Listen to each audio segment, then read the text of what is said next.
so you don't have to worry. There's so many good characters in the coin shop. This is so dirty, by the way. It's the wrong Gowther. Hey guys, what's up? Welcome back to the channel. It's Critic Alex, and today in 7 Deadly Sins Grand Cross, we got a new update. We had maintenance and downtime. They added in quite a lot of stuff, so I wanted to just talk about all of it. I wanted to give you my opinions, especially on the new hero, Red Hellbram, because I think a lot of people are going to be wondering, especially if they're skipping Gowther or they got screwed on Gowther, and they're waiting for him to go to the coin shop like I am. They're wondering, should I pull for this new Red Hellbram character? So I want to address my thoughts and my opinions on this new character. It's just a one character banner rather than the Galland, Gowther, or Gowther double banner. I also want to talk about the new event, the new exchange event, the For Love exchange event, which is really, really good. Gives you tons of stuff, tons of pendants, tons of like really good stuff, just so much stuff. And then the Hawk Pass, which is something new that you can pay. You can use for free. You can do it for free, but you can also pay and you can unlock some of the new characters, Death Pierce and Dogedo or Dogedo, whatever his name is, who are more like B, C, D tier characters. So I want to start off talking about this new Red Hellbram because I think a lot of people are hyped about him, but I think some people are skeptical about him, and I think they have reason to be skeptical. I don't think you should buy into the Red Hellbram hype. Now, he is mainly a PvP character from what I've understood from his build and from his stats and his skills. His first skill is Deplete Ultimate Move Gauge Orb, which is the same as Green Merlin. So you do have that nice Green Merlin Red Hellbram combo where you can really stop an enemy on the other team, in PvP in particular, from building up their ultimate orb and then their ultimate skill. And then his second skill is exactly like King's, where it deals damage to an enemy. I think it deals more damage than King's Fossilization, and then it will petrify for 1 or for 2 turns. So in that way, in most ways, actually, Hellbram is a very good combination of the offensive traits of Green Merlin and the offensive traits of Blue King. So you don't get any of the utility of the Green Hellbram. You don't get the buffs. You don't get the perfect cube or the purify of the Merlin or the Blue King, but you basically just get all of their offensive abilities. So that's how you can basically understand it. He's the offensive version of Blue King and Green Merlin, but additionally, he doesn't have a good passive. So King's passive buffs all fairies based stats, which is good synergy. Green Merlin gives you all ultimate move Gauge Orb, which is amazing for PvP. Hellbram just buffs his own stats. He's a very selfish dude.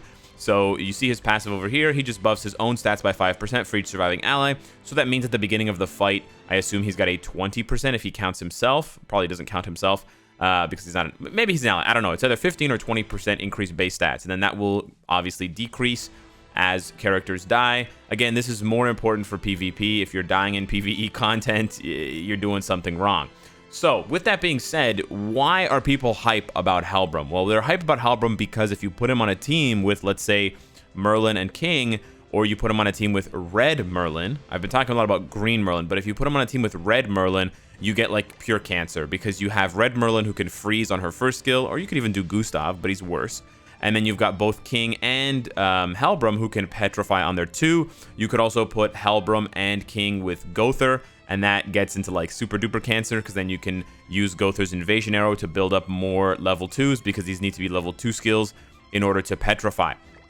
So I think that's what's got everybody wetting the bed and got everybody really excited about Red Hellbram, but I don't think he's very good. And I also think that this is sort of showing off and this is indicating to me the tactic that Netmarble is using for releasing characters.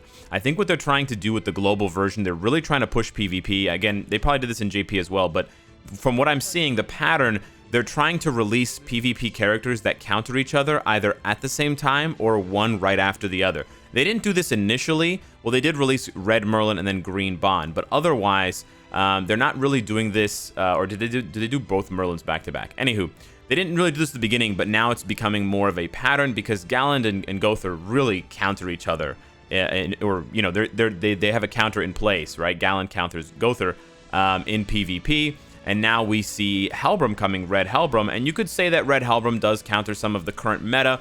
I think Galland is still a good counter to Hellbram because if Galland targets Hellbram, Hellbram can't petrify, just like if he targets King, King can't petrify. So I don't really see that as too much of a problem. I don't think Helbram counters Gallant and Gother, but I do think that another future character that you're all waiting for, that you're all saving up for, is going to be more of an interesting counterplay with Helbram. So what I'm talking about is, well, this is Helbram, but I'm actually talking about Escanor.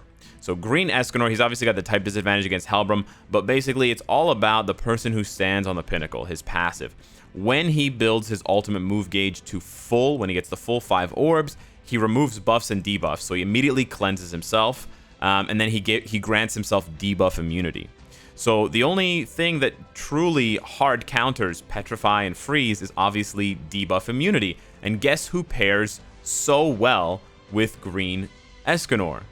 That's right, Red Arthur, because if you get Red Arthur and you get that level 3 buff, you give your team debuff immunity. That's why Red Arthur's value is only climbing as new characters are introduced, right? Very few characters grant debuff immunity at all, and I think Arthur's the only character that grants it to the entire team as a buff. So, you know, I see Red Helbram obviously having value. He's not trash. He's a great character, but I just see future characters coming in and making his job possibly more difficult, maybe making him a little bit less attractive, because a lot of people are going to be running Escanor. Now, you can see here that Escanor is basically god tier for both types of PvP, so you are going to see him on every team, and I'm not trying to sort of blindly follow the JP meta, because, you know, he is good as far as this goes. Red Helbram is good for geared PvP, but I'm just sort of sensing a situation in which it's to the benefit of the devs, if they're trying to make as much money as possible, if Netmarble just want to pad their pockets, to release a character who's, you know, good or near the top for PvP, and then a couple weeks later release a character that sort of brings that first character down a little bit or checks that character a little bit. You could argue that Helbram checks Escanor because he's got the type advantage and he's got the ultimate gauge removal, right? But I don't really know if a Green Merlin Red Helbram team in the front line is going to survive, because it's a very squishy team. Helbram doesn't have high defensive and HP stats, neither does Merlin. So you have a situation in which, you know, they could get nuked down by different types of teams. Now, obviously, that's going to bring in some counterplay beyond that. But yeah, this is why I'm not really that hype on Red Helbram, and I honestly think that Escanor is coming soon. I know everyone has been saying that forever, but since it's global landed, Escanor is coming next week. But if I were you, I would probably save, and I would probably wait to pull somebody else rather than Helbram, unless you have, you know, thousands of diamonds and you really want to get that Red Helbram. Now, if you're looking for a very cheap counter to Red Helbram, you may want to invest in my boy Red Slater. I've been praising Red Slater for a long time. He's an SR character, so he's not that expensive to rank up. I obviously have not been treating my Red Slater well, but I will be soon because of Overpower. Basically, it decreases the attack-related stats of an enemy, so it sort of neuters them, and then it disables everything but attack skills. So that means King can't Petrify, King can't Purify. Helbram can't Petrify either, Red Merlin can't Freeze. You disable a lot of attacks on this meta team that may be coming. You know, all of those buff skills, all of those perfect cubes, those are not attack skills, can't use them. So any kind of skill that doesn't have a little sword there. So if we go back to Helbram and we look really closely here, so his regular skill will work because it's a sword throughout. But once you level that skill up and you get the petrification, it no longer works. So you really neuter a lot of those characters. And he's on type, right? He's red, so he doesn't have a disadvantage against Helbram. So I find that pretty interesting, and I find him to be a character that's still slept on. I think he is better than you might expect for PvP, but that is sort of my take on Helbram. Very strong PvP character. I don't really think he's good for much else besides PvP, but I do think that the meta will continue to shift, and I don't think that a Red Helbram meta is going to overtake the current meta, especially when we already have Gallant, especially when we're going to get other strong blues in the future. And then, of course, the crazy Escanor buff meta is just going to, you know, run everything over. So that's that. What else do we have? So we got the Hawk Pass here. I want to give you my quick advice on the Hawk Pass. So basically, it looks really complicated, but it's not. Basically, it looks to be a 3-week event that you can partake in, either, you know, completely free to play, or, and you can see it doesn't open yet. You can partake in it completely free to play, or you can partake in it by purchasing it. I believe it's $11 Canadian, so it might be like $8 or $9 US or whatever it is in your native currency. and you get a reward for doing it normally, and then you get a reward for doing it when you've purchased it. So it's basically like a battle pass sort of thing. So you can see here, it's very easily laid out here. It's kind of confusing because this one scrolls down, but this one scrolls the opposite way. So it's a bit confusing. But anyways, so I got this 20,000 gold, but see, if I purchased the special pack, I'd be able to get, what is this? An SSR something? I can't even see what it is. Anyways, you got 3 pots, and then you get 2 more pots. Here you don't get anything for being free, but here you get for something for the Solgris dungeon. Here you get a couple of XP pots, you get more gold. Here you get nothing. Here you get diamonds, 5 diamonds. 1 diamond, you get some horns, you get some XP pots. So obviously, it's no surprise, guys. You pay money, you get better rewards. That's sort of how mobile games go. As far as whether I think this has value, I really do think that it does. It has a lot of value. I think you should, if you spend money on this game, you should probably purchase this at least once and then gauge the value. I mean, multiple SSR pendants, you got draw tickets, you've got diamonds, and you've also got the special purchase. When you purchase it and you reach certain levels, you'll get additional rewards, and we showed some of them there. It doesn't that's what it is at level 1. It's not an SSR ticket, it's Death Pierce. Now, Death Pierce and the other guy here, this, hammer guy, Dogedo, they're not very good from what I've understood. If you read their skills, they're just kind of like whatever characters. But you get them both for free. It's going to build up your account CC. It's going to give you more associations. There may be some sort of cheeky, off-meta, weird homebrew thing with Jericho and Death Pierce because Jericho relies on critting and doing lots of crit damage and lots of damage that way. And Death Pierce is unique, reduces crit damage, crit resistance and crit defense by 30%. So that's a really nice combo. And I think you can also combine that. I don't know if they stack, but if they do stack, how savage would this be? Because I just mentioned him, and there might be even more synergy there. Red Slater, we're going right back. So imagine a double green red team. Look at this passive. Decreases enemies' crit resistance by the value of the hero's crit chance. So you stack his crit chance to like 60%, and it reduces their crit resistance by another 60%. Could you imagine almost minus 100% crit resistance? That would be fat. So yeah.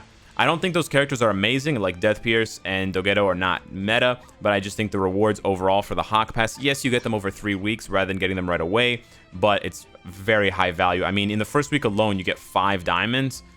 Diamonds are pretty expensive in 7 Deadly Sins. You get 10 diamonds. So yeah, and then you get more. So you end up getting 15 diamonds minimum, plus the cups, plus everything else for $10, plus 2 characters. Yeah, I think it's a really great deal if you are someone who spends infrequently on mobile games, but you are going to be playing this every day. If you're not going to be playing this every day, then you might not finish the Hawk Pass, so then I would say be a little bit more wary. The last thing I want to show you guys is you definitely need to be doing this, so I wanted to cover it specifically. I don't usually cover all of the events, but this one is insane. It's even better than the power-up exchange shop. Look at this exchange shop. Check this out. So you get different items. They're just used to exchange. There's the letters, and then there's the petals, and there's the rings and stuff. It looks like items. It looks like something you equip, but it's not. Anywho, you get pendants. You can get 30 SR pendants. You can get 50 rare pendants. There's crazy rewards. 10 SSR pendants. Yeah, 20 diamonds. This is bonkers. This is so good. So anywho, my suggestion, it's an 18-day event period, and you can go and farm these from the missions. There's Gilthunder's Guards, and it's all in chapter 6. So my suggestion to you is, if you haven't finished the story yet, that you get your ass in gear and finish the story. I don't know if you can, maybe you can access it without finishing the story, but if you can't, then you need to hurry, because it all happens around Leon's castle. It starts off, well, I lied. It doesn't happen around Leon's castle. I thought it did happen around Leon's castle. Maybe it's chapter 7. No, it's not. Okay, I think it's just it appears to happen there, but I think it just happens in a self-contained area. Okay, so I lied. You do not have to rush to get well, you should go to get the story finished anyways, but here you go. Yeah, you can see that it does happen. That's why I got confused. I was playing this on my own here. But yeah, these missions have really good first clear rewards, and then you can continue to play them and continue to farm them for more of the, like, look at this, SR pendants, SSR pendants, diamonds, really good first clear rewards. And then playing them again, you have a chance to get those items, and then of course those items you want to exchange. Now, like the last event for the Solgris dungeon, it's actually still live. It seems that you will end up getting more tickets than you need.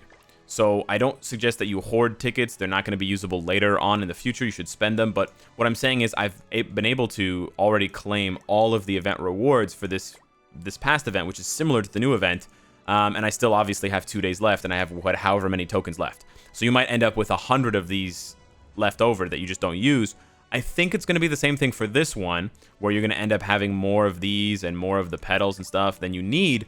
But given the fact that the amount you can exchange for is much, much higher, and given the fact that the items are just as rare, diamonds, SSR pendants, I would strongly recommend that you prioritize these ones just in case. I haven't done the math, so I don't know if you can farm enough, you know, or it might take tons of stamina pots. So if you're low on stamina pots, that's just my advice. You know, I just want to make sure that you guys get the best rewards. Make sure you get the SSR pendants. Make sure you get the diamonds minimum before you start going for the other things like the XP potions. It might be attractive to get the XP potions because then you can level up a character, but definitely go for the rarest ones first, just in case there is a finite limit on these, or just in case it's not possible to farm all of them up. I'm pretty sure it is, but I just wanted to say that for your sake, so that you don't actually end up losing any of the rewards that are the best. So with that being said, also, man, the Helbram thing, the way that they have to pitch it is that it's an association. Like, seriously, you want us to gamble on a character because of an association. And what's the rate? 0.5%. Okay.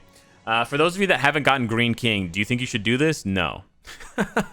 If you need Green King, all you need to do is pull on the Gother banner, and if you get Gother, you've succeeded in beating the game.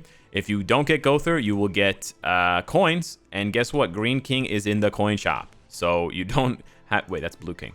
But anyways, Green King is in the. I'm pretty sure Green King is in the coin shop as well, so you don't have to worry. There's so many good characters in the coin shop. This is so dirty, by the way. It's the wrong Gother. Anywho, or Gother, whatever. Let me know what you guys think of Helbram and the Hawk Pass and this new event. Thank you so much for watching. Subscribe if you enjoyed the content. Share if you think other people would enjoy it as well. And I will see you in the next one. Take care.